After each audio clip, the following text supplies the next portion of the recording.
King Gizzard and the Lizard Wizard is back in a familiar metal landscape, 4 years and 8 albums after Infest the Rat's Nest, with another thrash metal environmental epic about the destruction of planet Earth.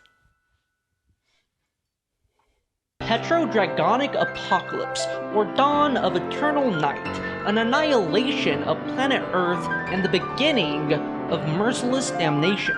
A title for a record that just sounds heavy as fuck.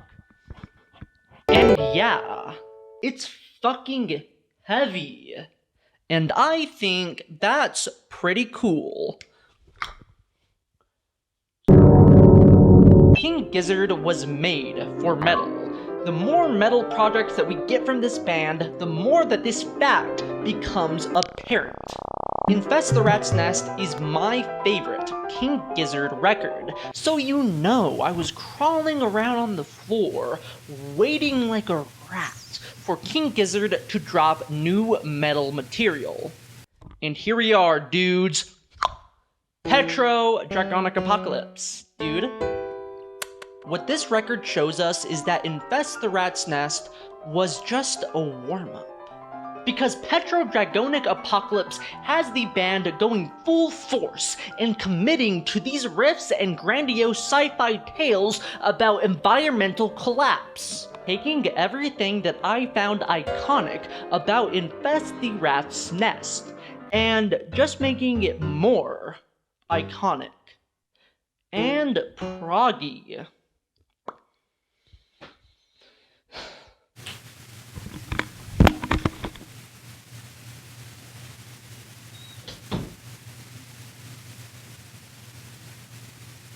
Let's talk about the lore of PetroDragonic Apocalypse.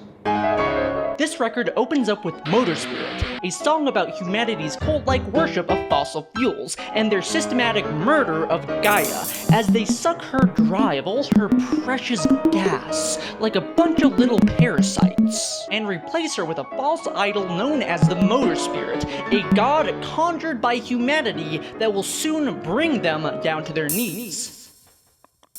As the greed derived from this god summons supercells of biblical proportions that begins to destroy all of humanity, leaving only small communities and the astronauts floating above in the ISS to look upon in horror at the destruction of planet Earth and the unraveling of humanity. In an attempt to turn Earth's fields green and gold again, a ragged coven of witches convenes to perform an incantation to summon the mythical Gila monster, using Wiccan magic.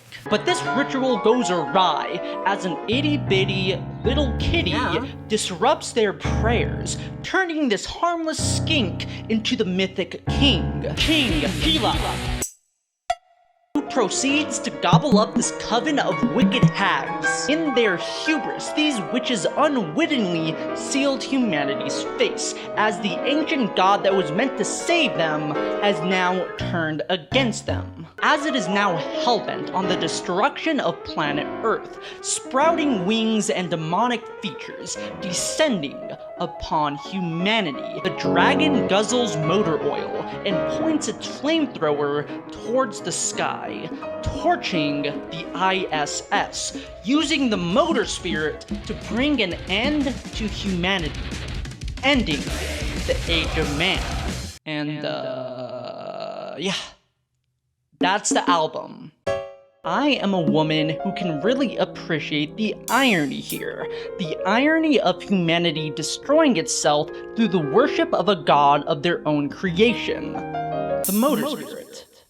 As the worship and abuse of fossil fuel leads to their own annihilation, as if God herself is punishing them for worshipping a golden cow.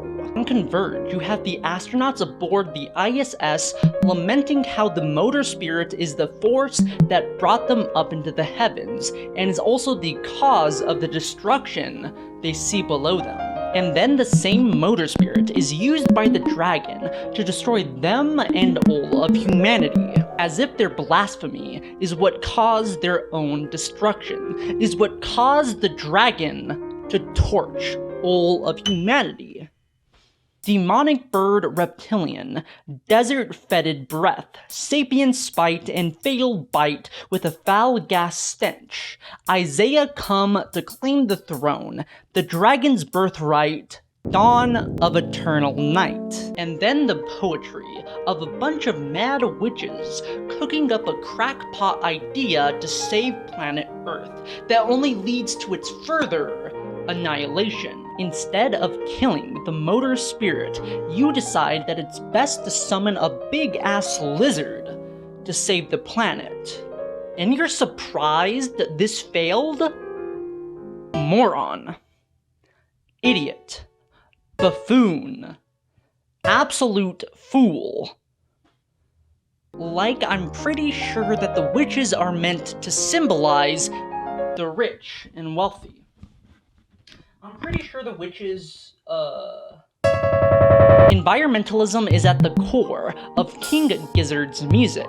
These boys care a whole hell of a lot about the planet. It is what connects the Gizzverse. And this love is really represented here, as King Gizzard laments at the destruction of planet Earth through our lust for the motor spirit. They deliver this message in a very campy but badass manner, and I kinda love it for that.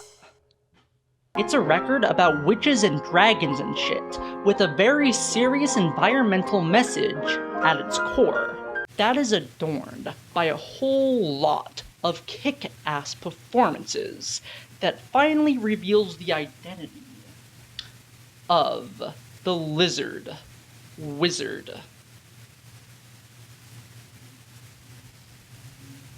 The chameleon from 12 Bar Brews. This is the lizard wizard. Okay, that's it. Bye.